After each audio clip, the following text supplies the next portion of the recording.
To be honest, I'm surprised it took Amazon this long to come out with its own branded TV. So I guess the question now is, was it worth the wait?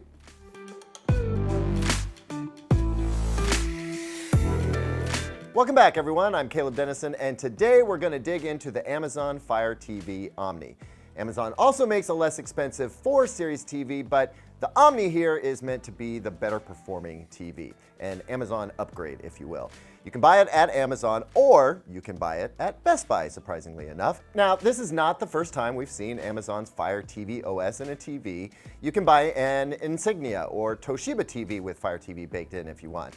But this is the first time Amazon has come out with its own name on a TV, and it's promising some unique Fire TV and Amazon you-know-who integration. Is the TV worth buying? I'm about to give you a very definitive answer. Before we jump into it though, what's your favorite streaming platform these days? You into the Roku, Google TV, Android TV, Shield TV, Fire TV, WebOS, Tizen?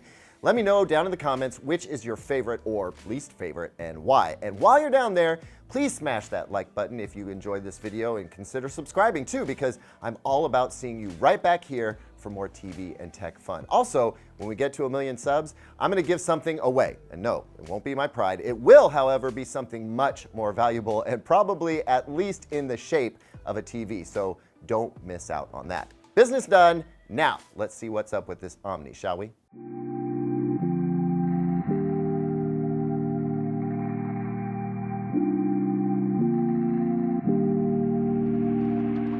You know, I try to go into TV reviews with as few preconceptions as possible, but ultimately, I'm going to go in with some ideas already formed. I mean, can you blame me? I look at a lot of TVs, and I have opinions. I expect an OLED to look amazing. I expect a Sony to have excellent motion and surprisingly good backlight control. I expect Hisense to possibly try to singe my retinas sometimes. And if I were to pull an Insignia or Toshiba TV in for review, I wouldn't expect much, to be honest. Those are just inexpensive, get-you-by TVs. I have an Insignia in my RV, for instance, because do I care about black levels when I'm camping? Well, as it turns out, I do, even though I thought I wouldn't. So that TV is going to get replaced, but my point is, most folks wouldn't be so picky, and those lower-performing TVs absolutely have their place. Anyway, I went into this review thinking this TV probably wouldn't punch too much above its price class, but I also figure TCL probably actually made this TV, so it's probably got to be decent, right? Then I unboxed the TV, set it up, started watching it, and at the end of that unboxing video, link right here if you want to go see that, I think my first impressions were not bad. I honestly was expecting less.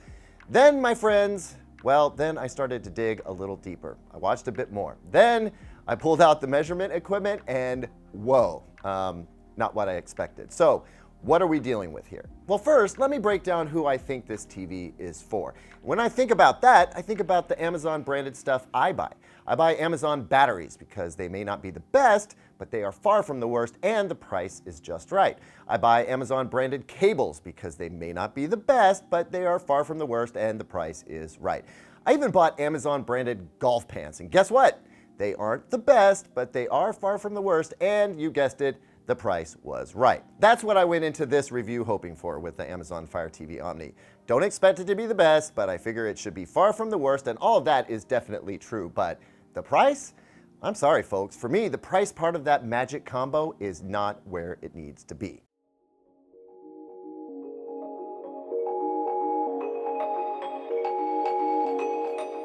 The 65-inch Amazon Fire TV Omni I have right here costs more than the TCL 5 Series and just a touch less than the Hisense U7G. Review for that TV right up here. But from a performance perspective, the Omni TV behaves more like the TCL 5 Series, with the Hisense U7G handily outperforming it, like by a lot, at essentially the same price, less than $100 difference. Let's dig into those numbers for a very brief second, because yes, even the Amazon Fire TV Omni gets the numbers for nit nerds treatment.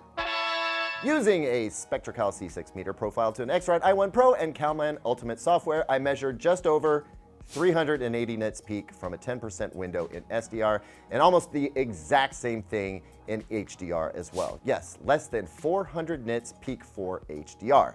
That's not good. In fact, I'd argue that isn't HDR, and it sure isn't good enough for Dolby Vision. I changed picture presets and color temps, and I was able to max out at just under 500 nits. That's the brightest I could get. And of course, color accuracy took a hit in the process. Unfortunately, color accuracy wasn't good to begin with. The 2-point white balance measurements were poor, and therefore color accuracy was also no good. And not that anyone is hiring a calibrator for this TV, but you can't adjust the 2-point white balance because that option doesn't exist in Fire TVs. Now, to be fair, those measurements don't tell the whole story. On average, I'd characterize the Omni's brightness as good enough for most folks' general viewing. It's like okay.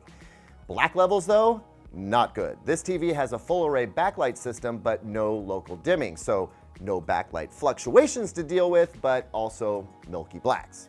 That means perceived contrast is not great, which can really let you down in dynamic scenes. So all that paired with not great color and very average run-of-the-mill processing means this TV just really isn't anything special from a picture quality perspective. Also, it's not an especially advanced TV for gaming. It has reasonably low input lag and can do 4K 60, but that's it.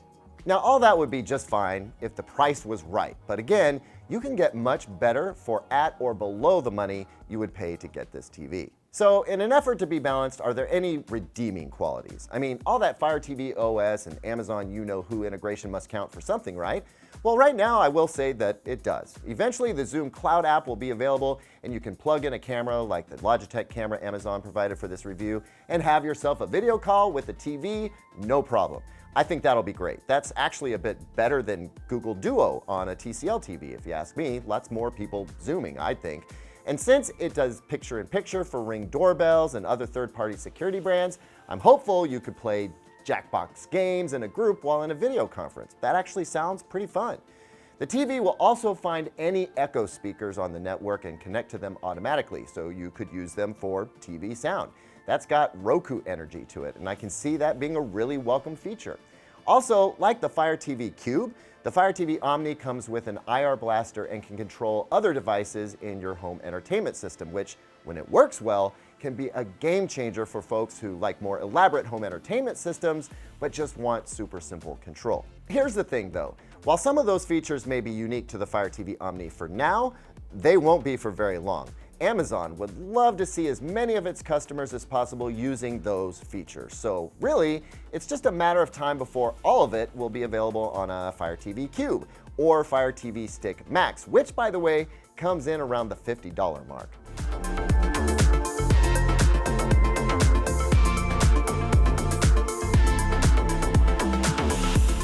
Frankly, I would rather you buy a Hisense U7G and add on a Fire TV Stick Max. Spend about 120 bucks or so more, have almost all the functionality of the Omni here, and a much better picture. That idea makes way more sense to me. Also, you get the bonus of being able to take that Fire TV Stick Max wherever you want.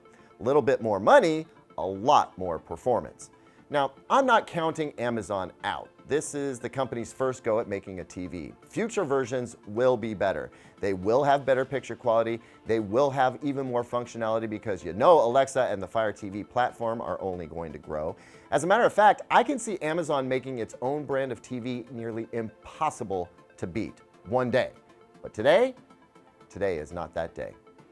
Thanks as always for watching, everyone. What do you think about Amazon making its own TV? Leave me a comment down below. Please consider liking and subscribing, and here are 2 other videos I think you'll like.